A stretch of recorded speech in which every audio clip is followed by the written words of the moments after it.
All right, welcome.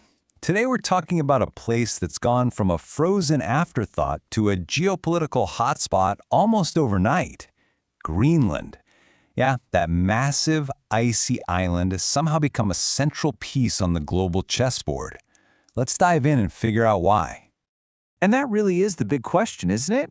I mean, why does the world suddenly want this massive island of ice? For, what, centuries? It was just there, a frozen outpost. But now you've got the world's biggest powers all scrambling for a piece of it. So what on earth changed? You probably remember this, right? Back in 2019, when President Trump asked about buying Greenland, it sounded pretty wild at the time, kind of like something out of a movie.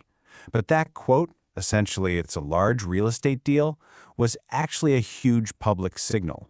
It was the moment a high-stakes competition that had been simmering behind the scenes for years just burst into the open. And trust me, it's about way more than just buying some land.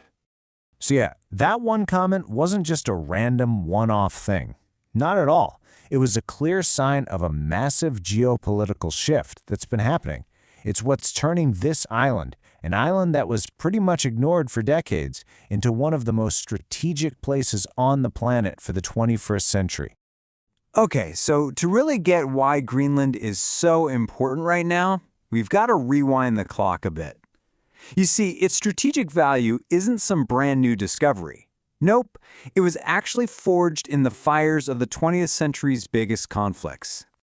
So you can see here, after centuries of being this remote Viking settlement and then a Danish colony, bam! World War II happens and everything changes. When the Nazis occupied Denmark, the US looked at the map and realized Greenland was in an absolutely critical location for controlling the North Atlantic. So they stepped in, built bases, and that military role, it got locked in right after the war. Suddenly, Greenland wasn't just an island, it was a frontline fortress for NATO. And this right here is the why. The secret sauce to its military importance, the GIUK gap. That's the stretch of ocean between Greenland, Iceland, and the UK. During the Cold War, this was a critical choke point. If a Soviet submarine wanted to get into the Atlantic, it had to pass through here. So Greenland became this unsinkable aircraft carrier and a giant listening post for America and its allies in the high north. Super, super important. Okay, so after the Cold War ended, things got quiet. Greenland's military importance kind of faded into the background. But then, a completely new factor brought it roaring back into the spotlight. And that factor is climate change. It's been a total game changer, transforming Greenland's value from just military to economic and logistical. Let's break down what that actually looks like. This chart really says it all, doesn't it? The old Arctic versus the new Arctic. We're talking about a literal transformation here. An entire region that was frozen solid and totally inaccessible is now opening up for business. What used to be a military buffer zone is now on track to become a global shipping highway. And all those resources that were trapped under miles of ice, they're now becoming reachable. And here's the bottom line, that melting ice is basically unlocking a massive treasure chest. We're talking about brand new shipping routes, like the Northwest Passage, that could slash global travel times, a huge deal for trade. But that's not all. We're also talking about vast, untapped natural resources. Think about the rare earth minerals that are in your smartphone, or the oil and gas reserves everyone's after. These are the building blocks of the modern world, and they're all starting to be revealed. So with all this potential just sitting there, it's no surprise that the world's major powers have taken notice. I mean, of course they have. What we're witnessing right now is basically a new great game. A 21st century power play for influence, for access, and for control in the Arctic.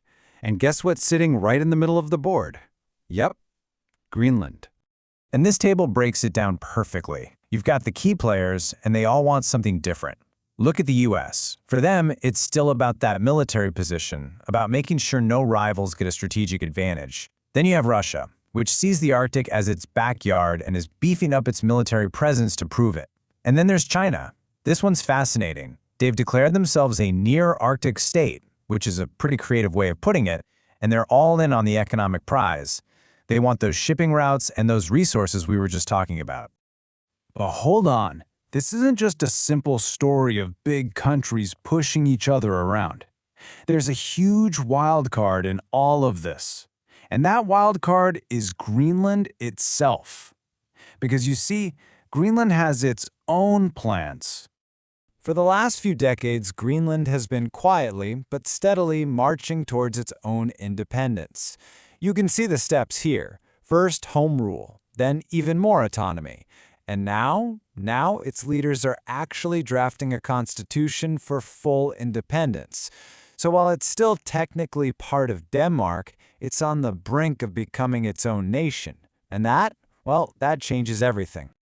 So all of this leads us to one massive final question. As the ice continues to melt and its global value just skyrockets, what happens next? Will Greenland just become a prize to be won in this new great game between world powers? Or will the people of Greenland manage to forge their own path and emerge as a brand new, independent player on the world stage? The answer to that question could very well decide the future of the entire Arctic.